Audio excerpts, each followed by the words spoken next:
నమస్తే, welcome to focus. నేను స్వాతి. 3 వారాలైనా అదే భీకర పోరు, దాడుల తీవ్రత పెంచిన ఇజ్రాయెల్, అమెరికా, అదే రేంజ్లో బదిలిస్తున్న ఇరాన్. వార్ ఇప్పట్లో ముగిసే ఛాన్స్ లేదా? దీర్ఘకాలిక యుద్ధంగా మారుతుందా? ప్రపంచానికి మరిన్ని సంక్షోభాలు తప్పవా? ఇప్పటిదాకా ఏం జరిగింది, ఇకపై ఏం జరగబోతోంది? యుద్ధం మొదలై సరిగ్గా 3 వారాలైంది. ఇంకా అంతకంతకు ముదురుతుందే తప్ప ఆగే పరిస్థితులు లేవు. వార్ని మేం ముగిస్తామంటున్నా పైచేయి సాధించడం కోసం ఎవరూ తగడలేదు. ప్రతీకారంతో రగిలిపోతున్న ఇరాన్ ఖతార్లోని రస్ లఫాన్ గ్యాస్ క్షేత్రంపై దాడితో రివెంజ్ డోస్ పెంచింది. దీంతో ఇరాన్కు ఇవ్వబోయే ప్యాకేజ్ మామూలుగా ఉండదని అమెరికా హెచ్చరిస్తోంది. అసలు యుద్ధం ఎటువైపు దారితీస్తోంది? 3 వారాలైనా అదే భీకర పోరు, దాడుల తీవ్రత పెంచిన ఇజ్రాయెల్, అమెరికా, అదే రేంజ్లో బదిలిస్తున్న ఇరాన్. ఇప్పట్లో వార్ ముగిసే ఛాన్సే లేదా? దీర్ఘకాలిక యుద్ధంగా మారుతుందా? ప్రపంచానికి మరిన్ని సంక్షోభాలు తప్పవా? ఇప్పటిదాకా ఏం జరిగింది, ఇకపై ఏం జరగబోతోంది? ఫిబ్రవరి 28న ఇరాన్, ఇజ్రాయెల్, అమెరికా యుద్ధం మొదలైంది. ఇప్పుడు సరిగ్గా 3 వారాలైంది. హోరాహోరీగా పరస్పర దాడులు కొనసాగుతూనే ఉన్నాయి. తొలి రోజే ఇరాన్ సుప్రీం లీడర్ ఖమేనీని లేపేసింది అమెరికా. ఆ తర్వాత ఆ దేశ ఆయువు పట్టుపై దెబ్బ కొట్టింది. ఇక ఇరాన్ పనైపోయినట్లేనని అగ్రరాజ్యం భావించింది. కానీ ఇరాన్ నుంచి ఊహించని స్థాయిలో ప్రతిఘటన ఎదురైంది. రోజుకో కొత్త అస్త్రంతో వార్లో హీట్ పెంచింది. అటు ఇజ్రాయెల్పై, ఇటు గల్ఫ్ దేశాలపై విరుచుకుపడుతూ వచ్చింది. ఇప్పటిదాకా 10 మంది కీలక నేతలను కోల్పోయినా దడ పుట్టిస్తూనే ఉంది. ఇరుపక్షాల్లో ఎవ్వరూ వెనక్కి తగ్గడం లేదు. నువ్వొక బాంబు వేస్తే నేను 2 బాంబులేస్తా అనే లెవెల్లో వార్ రోజురోజుకు ముదురుతోంది. ప్రస్తుత పరిస్థితులను చూస్తే వార్ మరింత ఎక్కువయ్యే అవకాశాలున్నాయి. ఎందుకంటే అటు అమెరికా, ఇజ్రాయెల్లు సంయుక్తంగా ఇరాన్పై దాడి తీవ్రతను పెంచాయి. ఇరాన్ సైతం అదే రేంజ్లో బదులిస్తోంది. ఈ యుద్ధం విషయంలో ఏ ఒక్కరూ తగ్గడం లేదంటే యుద్ధం మలిదశగా వెళుతుందనే సంకేతాలు కనిపిస్తున్నాయి. యుద్ధం కారణంగా ప్రపంచంలో ఇప్పటికే పలు రకాల సంక్షోభ పరిస్థితులు చోటు చేసుకున్నాయి. ఇంకా యుద్ధ తీవ్రత ముదిరితే ఎటువైపుకు వెళుతుందోననే ఆందోళన ఎక్కువవుతోంది. ఇరు దేశాల నేతలు మాత్రం యుద్ధాన్ని మేము ముగిస్తామంటే మేము ముగిస్తాం అని ఒకరిపై ఒకరు పైచేయి సాధించడానికి ప్రయత్నాలు చేస్తున్నారు. కానీ గ్రౌండ్ లెవెల్లో సిచ్యుయేషన్ మరోలా ఉంది. రోజురోజుకు దాడులు, ప్రతిదాడులు ఎక్కువవుతున్నాయే తప్ప తగ్గే పరిస్థితులు అసలే కనిపించడం లేదు. 21 రోజుల యుద్ధాన్ని చూస్తే మొండి జగమొండి మధ్య బిగ్ ఫైట్ జరుగుతున్నట్లు ఉంది. యుద్ధంలో ఎదురు దెబ్బలు తగులుతున్నా ఎగ్జిట్ అయ్యేందుకు ట్రంప్ అంగీకరించడం లేదు. అటు ఇరాన్ సుప్రీం నేతలు దీన్ని ఆత్మగౌరవం పేరుతో కొనసాగిస్తున్నారు. అంతేకాదు, యుద్ధంలో పోరాడితే అమరత్వమంటూ యువతను ప్రోత్సహిస్తున్నారు. దీంతో వేలాదిగా యువత యుద్ధంలో పాల్గొంటోంది. మరి ఈ యుద్ధానికి అంతమెప్పుడు అనేది $1 మిలియన్ ప్రశ్నగా మిగిలింది. యుద్ధంలో ఆధిపత్యం సాధిస్తున్నామన్న ఆశలు అమెరికాలో ఏమాత్రం కనిపించడం లేదు. దీంతో పోరును నెక్స్ట్ లెవెల్కి తీసుకువెళ్లేందుకు అమెరికా సన్నాహాలు చేస్తున్నట్లు తెలుస్తోంది. అందులో భాగంగా వేలాదిగా యుఎస్ బలగాలను పశ్చిమాసియాకు తరలించాలని యోచిస్తోంది. ఈ యుద్ధ ప్రభావం ప్రపంచ ఆర్థిక వ్యవస్థపై తీవ్రంగా పడుతోంది. ఉద్రిక్తతల కారణంగా అంతర్జాతీయ మార్కెట్లో క్రూడ్ ఆయిల్ ధరలు ఏకంగా 5% పెరిగి మరింత భారంగా మారింది. చమురు రవాణాకు కీలకమైన స్ట్రెయిట్ ఆఫ్ హోర్ముజ్ మార్గంలో రాకపోకలు నిలిచిపోవడంతో ఇంధన సంక్షోభం తలెత్తే అవకాశం కనిపిస్తోంది.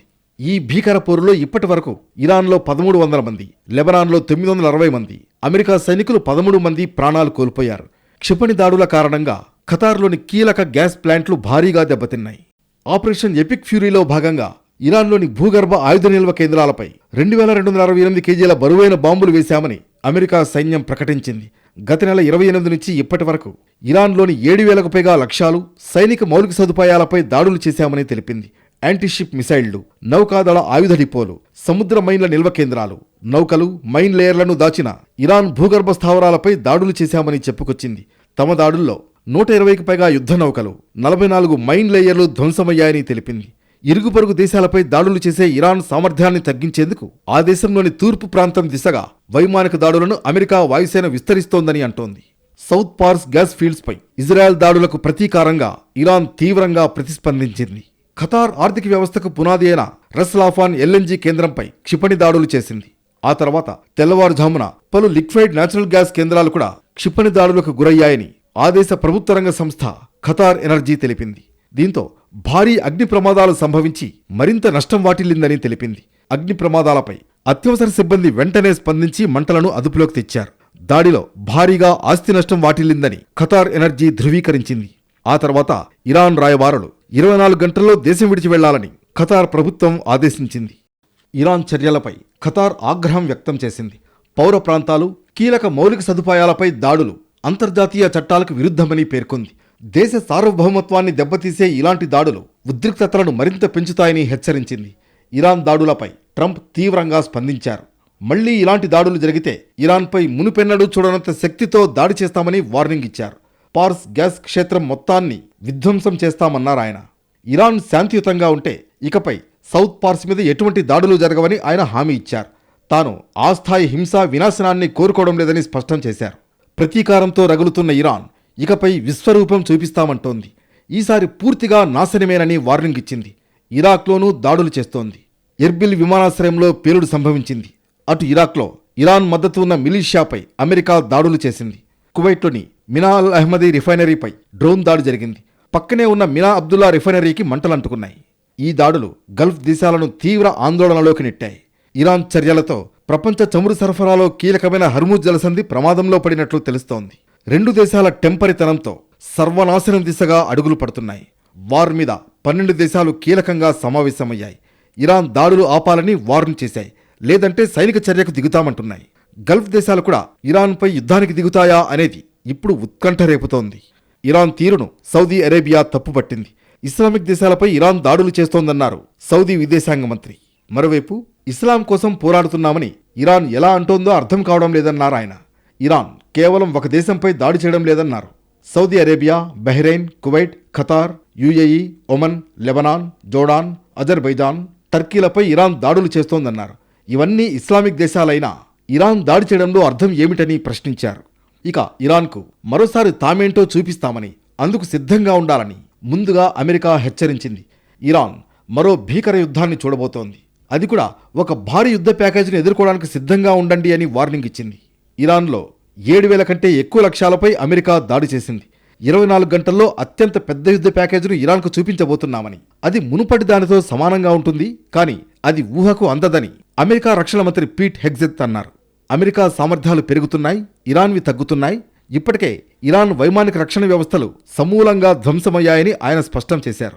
ఇరాన్పై యుద్ధం కోసం మరో 18 లక్షల కోట్ల రూపాయలు కావాలని వైట్ హౌస్ను అమెరికా రక్షణ శాఖ కోరినట్లు తెలుస్తోంది. అది $200 బిలియన్ కాదని సంఖ్య మారొచ్చన్నారు అమెరికా రక్షణ మంత్రి పీట్ హెగ్జెత్. ఈ ప్రతిపాదనను అమెరికా కాంగ్రెస్కు తీసుకువెడతామని, అక్కడున్న అధికార రిపబ్లికన్ పార్టీ ప్రతినిధుల మద్దతు లభిస్తుందని పీట్ హెగ్జెత్ ఆశాభావం వ్యక్తం చేశారు. దుష్టులను చంపడానికే మరిన్ని నిధులను అడుగుతున్నామని ఆయన కామెంట్ చేశారు. పశ్చిమాసియాలో పెరుగుతున్న ఉద్రిక్తతల ప్రభావం అంతర్జాతీయ మార్కెట్లపై పడింది. బ్రెంట్ క్రూడ్ ధరలు మరో 5% పెరిగి బ్యారెల్ $108కు చేరింది. యుద్ధం ప్రారంభమైనప్పటి నుంచి చమురు ధరలు దాదాపు 50% పెరిగాయి. ఇది దిగుమతులపై ఆధారపడే దేశాలకు, ముఖ్యంగా భారత్పై సైతం ఆర్థిక భారాన్ని మోపే అవకాశం ఉంది. మొత్తం మీద ఇరాన్పై అమెరికా, ఇజ్రాయెల్ యుద్ధం సహజ వనరుల భద్రతను కుదిపేస్తోంది. ఖతార్, యుఏఈపై దాడులు, అమెరికా హెచ్చరికలు, చమురు ధరల పెరుగుదల పరిణామాలు ప్రపంచ ఆర్థిక వ్యవస్థను అస్థిరత వైపు నెడుతున్నాయి. హర్మూజ్ చుట్టూనే తిరుగుతున్న వార్ మరో టర్న్ తీసుకోబోతోంది. ఇకపై హర్మూజ్ జలసంధి నుంచి వెళ్లే నౌకలపై టోల్ ట్యాక్స్ వేయాలని ఇరాన్ యోచిస్తోంది. మరోవైపు కీలకమైన సముద్ర గర్భ ఇంటర్నెట్ కేబుళ్లను కత్తిరిస్తే పరిస్థితి ఏంటనే ఆందోళన ప్రపంచ దేశాల్లో వ్యక్తమవుతోంది. 3 వారాలుగా హర్మూజ్ చుట్టూనే వార్ తిరుగుతోంది. ఈ జలసంధిని దిగ్బంధించి ప్రపంచ చమురు సరఫరాకు ఇరాన్ సవాల్ విసురుతోంది. అమెరికా, ఇజ్రాయెల్ దాడులకు ప్రతీకారంగా ప్రపంచ చమురు రవాణాకు అత్యంత కీలకమైన ఈ జలసంధిని ఇరాన్ బ్లాక్ చేసింది. కాదు కూడదని ముందుకెడితే నౌకలపై దాడులు చేస్తోంది. ఇరాన్ దెబ్బతో ప్రపంచవ్యాప్తంగా చమురు రవాణాకు ఆటంకం ఏర్పడింది. కొన్ని దేశాల్లో ఇంధన సంక్షోభం తలెత్తింది. ఈ క్రమంలో ప్రపంచ దేశాలకు అమెరికా అధ్యక్షుడు ట్రంప్ కీలక పిలుపునిచ్చారు. హర్మూజ్ జలసంధిలో చమురు నౌకలను కాపాడుకునేందుకు ఆయా దేశాలు తమ యుద్ధ నౌకలను పంపాలని పిలుపునిచ్చారు. హర్మూజ్ జలసంధిలో యుద్ధ నౌకలను మోహరించాలని కోరారు. ఇరాన్ నుంచి హర్మూజ్ జలసంధికి స్వేచ్ఛ కల్పించడమే తమ లక్ష్యమన్నారు. కానీ ట్రంప్ పిలుపుని ఏ దేశమూ పెద్దగా పట్టించుకోలేదు. హర్మూజ్ జలసంధిలో యుద్ధ నౌకలు మోహరించేందుకు చైనా నిర్ద్వంద్వంగా తిరస్కరించింది. బ్రిటన్ కూడా ఇందుకు సుముఖత వ్యక్తం చేయలేదు. యుద్ధం ఎప్పుడు ముగిస్తారో ముందు ట్రంప్ స్పష్టంగా చెప్పాలని యూరప్ కంట్రీస్ డిమాండ్ చేశాయి. భారత్ అయితే ఈ అంశంపై రియాక్ట్ కాకపోవడం హైలైట్. ఆ తర్వాత కొన్ని రోజులకు అమెరికా, ఇజ్రాయెల్ నౌకలకే ఆ జలసంధిని మూసివేసినట్లు ఇటీవల ఇరాన్ విదేశాంగ మంత్రి అబ్బాస్ అరాగ్చీ తెలిపారు. ఇతర దేశాల నౌకలు స్వేచ్ఛగా ప్రయాణించవచ్చని క్లారిటీ ఇచ్చారు. ఇకపై ఈ జలసంధి నుంచి నౌకలు రాకపోకలు సాగించాలంటే కొంత రుసుము చెల్లించాల్సి రావచ్చని తెలుస్తోంది. ఆ నౌకలపై టోల్ విధించాలనే ప్రతిపాదనను ఇరాన్ పరిశీలిస్తోంది. నౌకాయానం, ఇంధన రవాణా, ఆహార సరఫరా కోసం హర్మూజ్ను ఉపయోగించుకునే దేశాలు ఇక నుంచి ఇరాన్కు టోల్ కట్టేలా బిల్లును తీసుకురావాలని యోచిస్తోంది. యుద్ధం ముగిసిన తర్వాత హర్మూజ్కు కొత్త విధి విధానాలొస్తాయి. తమ మీద ఆంక్షలు విధించిన దేశాలపై అలాంటి చర్యలే తీసుకునేలా నిర్ణయాలు ఉంటాయి అని ఇప్పటికే ఇరాన్ తేల్చి చెప్పింది. ఇప్పుడు కీలకమైన సముద్రగర్భ ఇంటర్నెట్ కేబుళ్లను కత్తిరిస్తే ఏమిటనే ఆందోళన వ్యక్తమవుతోంది. పలు దేశాలకు కమ్యూనికేషన్ కలపడానికి ఇంటర్నెట్ కేబుళ్లు హర్మూజ్ జలసంధి ద్వారా వెళతాయి. చమురు సంస్థలను లక్ష్యంగా చేసుకుని ప్రస్తుతం ఇరాన్పై దాడులు సాగిస్తున్న తరుణంలో మరి ఆ దేశం హర్మూజ్ జలసంధి వద్ద ఇంటర్నెట్ కేబుళ్లను నిలిపివేస్తే పరిస్థితి ఏమిటి అనేది పలు దేశాలను కలవరపెడుతోంది. మరోవైపు ఎర్ర సముద్రంలోని బాబ్ ఎల్ మండేబ్పై కూడా ఇరాన్ ప్రాక్సీ హౌతీలు దాడి చేయవచ్చనే భయం వెంటాడుతోంది. ప్రపంచ డిజిటల్ జీవనాధారాలు కూడా సముద్రగర్భ కేబుళ్ల రూపంలో ఈ మార్గాల గుండానే వెళతాయి. ఇది యూరప్, ఆసియా వాణిజ్యానికి అత్యంత కీలకం. ఇక్కడ కేబుల్స్ను కట్ చేస్తే ఆ ప్రాంతాల వాణిజ్యంతో పాటు ఇంటర్నెట్కు కూడా అంతరాయం కలుగుతుంది. అటు హర్మూజ్ జలసంధి, ఇటు ఎర్ర సముద్రంలోని ఇంటర్నెట్ కేబుల్స్ను ఇరాన్ కానీ, ఇరాన్కు మద్దతిచ్చే హౌతీలు కానీ కట్ చేస్తే మాత్రం చాలా దేశాల్లో ఇంటర్నెట్కు ఆటంకం కలగడం పక్కా. అటు ఎర్ర సముద్రంలో యెమెన్కు చెందిన హౌతీ గ్రూపులు ప్రయాణిస్తున్న నౌకలపై కాల్పులు జరుపుతూ ఉండడంతో ఆ ఇరుకైన జలమార్గం కూడా డేంజరస్ స్పాట్గా మారింది. ఇరాన్ హోర్ముజ్ సముద్ర మార్గంలోని అండర్సీ కేబుల్స్ను కత్తిరిస్తే ప్రపంచ ఇంటర్నెట్ పూర్తిగా ఆగిపోదు. కానీ తీవ్రమైన అంతరాయాలు ఉంటాయి. ఇంటర్నెట్ వేగం తగ్గడం, కొన్ని దేశాల్లో ఆర్థిక వ్యవస్థలపై ఎఫెక్ట్ చూసే ఛాన్స్ ఉంది. కారణం ఏమిటంటే గ్లోబల్ డేటా ట్రాఫిక్కు అనేక ప్రత్యామ్నాయ మార్గాలు ఉన్నప్పటికీ హర్మూజ్, బాబ్ ఎల్ మండెబ్ వంటి చోక్ పాయింట్స్ చాలా కీలకమైనవిగా ఉన్నాయి. మొత్తంగా ఇరాన్ హోర్ముజ్ లేదా బాబ్ ఎల్ మండెబ్ వద్ద కేబుల్స్ను దెబ్బతీస్తే ప్రపంచవ్యాప్తంగా ఇంటర్నెట్ స్లో అవుతుంది. ఆసియా, యూరప్, మధ్యప్రాచ్యాన్ని కలిపే ప్రధాన ఫైబర్ ఆప్టిక్ కేబుల్స్ హర్మూజ్ గుండా వెళతాయి. 95% అంతర్జాతీయ డేటా ట్రాఫిక్ సముద్రపు కేబుల్స్ ద్వారానే జరుగుతుంది. మరోవైపు ఇరాన్ చెర నుంచి ప్రపంచ చమురు రవాణాకు గుండెకాయ వంటిదైన స్ట్రెయిట్ ఆఫ్ హర్మూజ్ జలసంధికి విముక్తి కల్పించేందుకు రంగంలోకి దిగుతామని జపాన్తో పాటు Britain, France, Germany, Italy, Netherlands వంటి యూరప్ దేశాలు ప్రకటించాయి. హోర్ముజ్ జలసంధి మీదుగా నౌకల సురక్షిత ప్రయాణానికి సహాయం చేయడానికి తాము సిద్ధంగా ఉన్నామని ఆయా దేశాలు సంయుక్త ప్రకటనను విడుదల చేశాయి. గల్ఫ్లోని చమురు ఉత్పత్తి, రవాణా కేంద్రాలపై ఇరాన్ దాడులను తీవ్రంగా ఖండించాయి. హర్మూజ్ జలసంధిలో ఉద్రిక్తతలతో ప్రపంచ ఇంధన మార్కెట్లను స్థిరీకరించడానికి తాము సమన్వయ చర్యలు తీసుకుంటామని స్పష్టం చేశాయి. వాణిజ్య నౌకాయానానికి, ప్రాంతీయ స్థిరత్వానికి ముప్పు కలిగించే దాడులను తక్షణమే నిలిపివేయాలని ఇరాన్ను కోరాయి. సంక్షోభ సమయంలో చమురు రవాణా మార్గాలను పరిరక్షించడానికి సన్నాహక ప్రణాళికలో నిమగ్నమైన దేశాల నిబద్ధతను కూడా ఆయా దేశాలు స్వాగతించాయి. హర్మూజ్ జలసంధి ఇష్యూలోకి యూరప్ దేశాల ఎంట్రీతో ఇరాన్ తీసుకునే చర్యలపై ఉత్కంఠ నెలకొంది. ఈ పరిణామంతో యుద్ధం ఎటు దారితీస్తుందోనని ప్రపంచ దేశాల్లో భయాందోళనలు ఎక్కువయ్యాయి. నిజానికి అగ్రరాజ్యానికి ముప్పు కలిగించే స్థితిలో ఇరాన్ లేదు. అయినా ఇజ్రాయెల్ ప్రధాని నేతన్యాహు రెచ్చగొట్టడంతో ట్రంప్ వార్ మొదలుపెట్టారు. కానీ ఇరాన్ ధీటైన ప్రతిఘటనతో చివరకు ఎలా ఎండ్ చేయాలో తెలియక ఇరకాటలో పడ్డారు. దీనికి అమెరికా, ఇజ్రాయెల్ లక్ష్యాలు వేర్వేరు కావడమే కారణంగా కనిపిస్తోంది. అసలు అమెరికా టార్గెట్స్ ఏంటి, ఇజ్రాయెల్ లక్ష్యాలేంటి? యుద్ధం కారణంగా ప్రపంచవ్యాప్తంగా చమురు, గ్యాస్ సంక్షోభం తలెత్తింది. క్రూడాయిల్ కోసం గల్ఫ్ కంట్రీస్పై ఆధారపడ్డ దేశాలు అల్లాడిపోతున్నాయి. దీంతో యుద్ధం ముగించాలంటూ పలు దేశాలు పిలుపునిస్తున్నాయి. ఈ క్రమంలో ఇరాన్ యుద్ధం ఆపేందుకు ముందుకొచ్చింది. కానీ ఇందుకు 3 కండిషన్లు పెట్టింది. ఆ షరతులేంటనే విషయానికొస్తే, 1. ఇరాన్ చట్టబద్ధమైన హక్కులను గుర్తించడం. 2. ఈ యుద్ధంలో ఇరాన్కు జరిగిన నష్టానికి పరిహారం చెల్లించాలి. 3. భవిష్యత్తులో ఎలాంటి దాడులు చేయబోమని దృఢమైన హామీ ఇవ్వాలి. కానీ ఈ కండిషన్లకు ఇజ్రాయెల్, అమెరికా ఓకే చెప్పేందుకు ససేమిరా అంటూ ఉండడంతో వార్ ముదురుతోంది. ఇరాన్ విషయంలో అమెరికా, ఇజ్రాయెల్ లక్ష్యాలు వేర్వేరు ఉన్నాయి. ఇరాన్ బ్యాలిస్టిక్ క్షిపణి వ్యవస్థను, నౌకాదళాన్ని నాశనం చేయడమే అధ్యక్షుడు ట్రంప్ లక్ష్యం. అంతేకాదు, అణుముప్పును పూర్తిగా తొలగించడమే టార్గెట్ అంటారాయన. నిజానికి అమెరికా దశాబ్దాలుగా మోపిన ఆంక్షలకు ఇరాన్ సతమతమవుతోంది. అది సపోర్ట్ చేసిన హమాస్, హిజ్బుల్లాల పవర్ క్షీణించింది. ఇలాంటి పరిస్థితుల్లో మాటలు దాడి చేయడం తప్ప అమెరికాకు ముప్పు కలిగించే స్థితిలో ఇరాన్ లేదనేది జగమెరిగిన సత్యం. అయినా ట్రంప్, నెతన్యాహు రెచ్చగొట్టే మాటలతో వెనకా ముందు ఆలోచించకుండా ఇరాన్పై దాడికి దిగారు. ఖమేనీ హతంతోనే వారు ముగుస్తుందనుకుంటే ఇప్పుడు పరిస్థితి ట్రంప్ చేతిలో లేకుండా పోయింది. ఇజ్రాయెల్ మాత్రం ప్రధానంగా ఇరాన్ నాయకత్వాన్ని దెబ్బతీయడంపై దృష్టి సారించింది.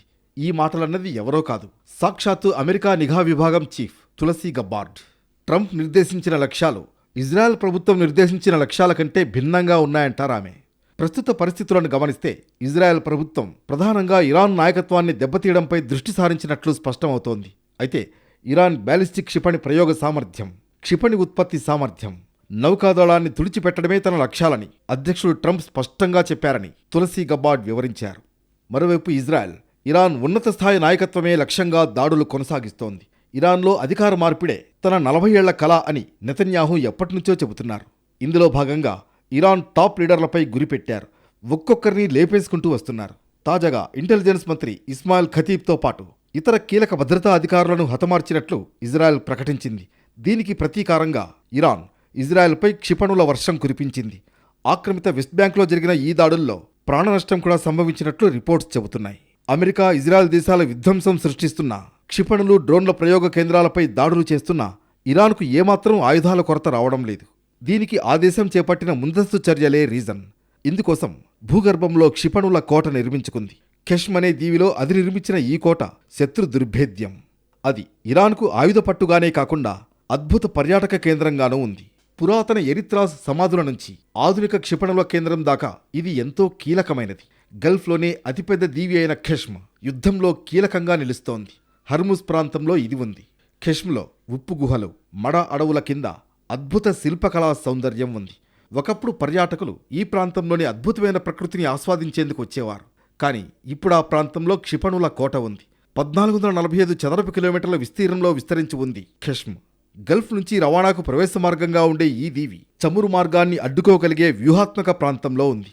అందుకే ఇక్కడి నుంచే హర్ముజ్లో రవాణాను ఇరాన్ అడ్డుకోగలుగుతోంది. ఈ దీవిలో 148,000 మంది సున్నీ ముస్లింలుంటారు. వారిది బందరీ మాండలికం. ప్రస్తుతం వారు తీవ్ర ఉద్రిక్తతల మధ్య జీవిస్తున్నారు. ఈ నెల 7న ఈ దీవిలోని డీశాలినేషన్ ప్లాంట్పై అమెరికా అటాక్ చేసింది. దీంతో 30 గ్రామాలకు వాటర్ సప్లై ఆగిపోయింది. బందర్ అబ్బాస్ పోర్ట్ నగరానికి 22 కిలోమీటర్ల దూరంలో ఉన్న కెష్మ్ ఇరాన్ నౌకాశక్తికి వేదికగా ఉంది. దీని ద్వారానే హర్ముజ్లో నౌకలను ఇరాన్ అడ్డుకోగలుగుతోంది. ఇక్కడి భూగర్భంలో క్షిపణుల నగరమే ఉంది. అందుకే ఇది 21వ శతాబ్దపు ఇంధన యుద్ధానికి వేదికగా నిలుస్తోంది. ఇక్కడ ఏ ఆయుధాలను దాచారన్నది పూర్తిగా రహస్యమే అయినా ఇరాన్ అమ్ముల పొదిలో ఇక్కడి నుంచి వాడగలిగే ఆయుధాలన్నీ ఉన్నాయనేది టాక్. ఇక్కడ ఇరాన్కు చెందిన నౌకా విధ్వంసక క్రూజ్ క్షిపణులున్నాయి. జలసంధిలోని నౌకలను లక్ష్యంగా చేసుకోవడం కోసం వీటిని ఉపయోగిస్తారు. మరోవైపు ఇరాన్లోని ఇస్ఫహాన్ భూగర్భ కాంప్లెక్స్లో ఇరాన్ కొత్త యురేనియం సుసంపన్నత కేంద్రాన్ని అభివృద్ధి చేసినట్లు తెలుస్తోంది. కానీ ఈ కొత్త కేంద్రం పనిచేస్తోందా లేదా, అది కేవలం ఒక ఖాళీ ప్రదేశమా అన్నది నిర్ధారించలేకపోతున్నామని ఐక్యరాజ్యసమితి అణు పర్యవేక్షణ సంస్థ చెప్పింది. ఆ కేంద్రం ఎంత ఆధునికమైనదో స్పష్టంగా తెలియదన్న IAEA డైరెక్టర్ జనరల్ రాఫెల్ గ్రోసీ పలు సందేహాలున్నాయని చెప్పుకొచ్చారు. ఇరాన్ అమెరికా యుద్ధం కారణంగా చమురు సరఫరా అంతరాయంతో ఇప్పటికే గ్యాస్ కష్టాలు ఎదుర్కొంటున్న జనానికి ఇప్పుడు మరో బిగ్ షాక్. ప్రపంచంలోనే అతిపెద్ద లిక్విఫైడ్ న్యాచురల్ గ్యాస్ ప్లాంట్పై ఇరాన్ దాడి చేయడం ప్రపంచాన్ని మరింత గ్యాస్ సంక్షోభంలోకి నెట్టే పరిస్థితులు కనిపిస్తున్నాయి. ఖతార్లోని ఖతారీ కాంప్లెక్స్ అనే LNG ప్లాంట్పై ఇరాన్ దాడి చేసింది. ఈ దాడిలో ప్లాంట్ భారీ ఎత్తున దెబ్బతిన్నట్లు గల్ఫ్ అప్ మీడియా తెలిపింది. ప్రపంచానికి 500 గ్యాస్ సప్లై చేసే the Ras Laffan industrial city ప్లాంట్పై దాడి జరగడం ఆందోళన కలిగిస్తోంది. యుద్ధం మొదలైన తర్వాత ఈ ప్లాంట్ను మూసివేశారు. అయినప్పటికీ ఇరాన్ మిసైల్ దాడితో చాలా డ్యామేజ్ జరిగింది. ఈ దాడితో అలర్ట్ అయిన అబుదాబి హబ్షాన్ ప్లాంట్ను వెంటనే మూసేసింది. మొత్తానికి ప్రస్తుత పరిస్థితులను చూస్తే వార్ ఇప్పట్లో ఆగేలా లేదు. దీర్ఘకాలం కొనసాగే అవకాశాలున్నాయి. ఇలా జరిగితే గల్ఫ్ దేశాలతో పాటు ప్రపంచం మరింత అస్థిరతలోకి జారుకుంటుంది.